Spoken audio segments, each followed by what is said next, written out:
የሞቱ ዝንቦች ሽቶን እንደሚያገሙ ትንሽ ሞኝነትም ጥበብንና ክብርን ያቀላል።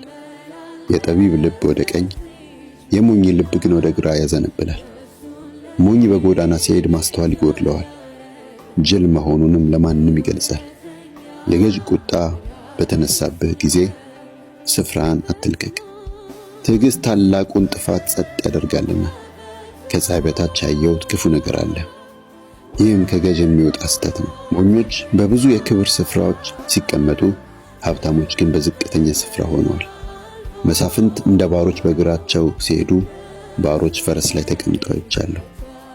ጉድጓድን የሚምስ ራሱ ይገባበታል፣ ቅጥርንም የሚያፈርስ እባብ ይነድፈዋል።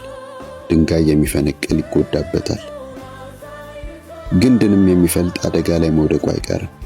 መጥረቢያ ቢደንዝ ጫፉም ባይሳል ብዙ ጉልበት ይጨርሳል።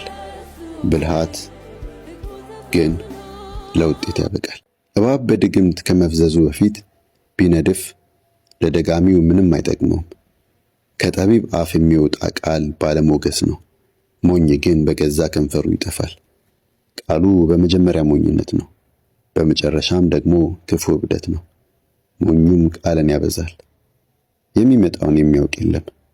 ከእርሱ በኋላ የሚሆነውንስ ማን ሊነግረው ይችላል? የሞኝ ሥራ ራሱን ያደግመዋል፣ ወደ ከተማ የሚወስደውንም መንገድ አያውቅም።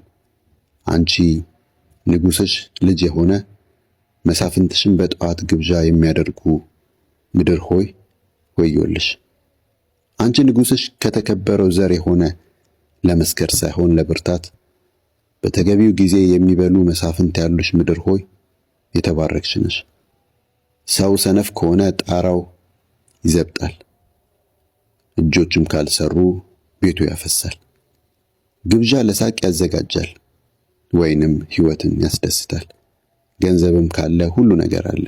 በሐሳብህም እንኳ ንጉሥን አትንቀፍ፣ በመኝታ ክፍልህም ባለጠጋን አትርገም።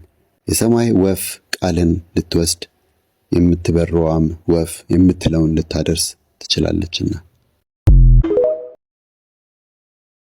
የሞቱ ዝንቦች ሽቶን እንደሚያገሙ ትንሽ ሞኝነትም ጥበብንና ክብርን ያቀላል።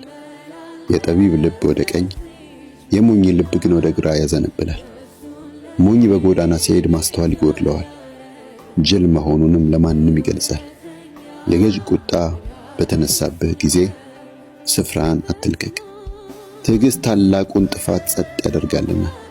ከፀሐይ በታች ያየሁት ክፉ ነገር አለ፣ ይህም ከገዥ የሚወጣ ስተት ነው። ሞኞች በብዙ የክብር ስፍራዎች ሲቀመጡ፣ ሀብታሞች ግን በዝቅተኛ ስፍራ ሆነዋል። መሳፍንት እንደ ባሮች በእግራቸው ሲሄዱ፣ ባሮች ፈረስ ላይ ተቀምጠው አይቻለሁ።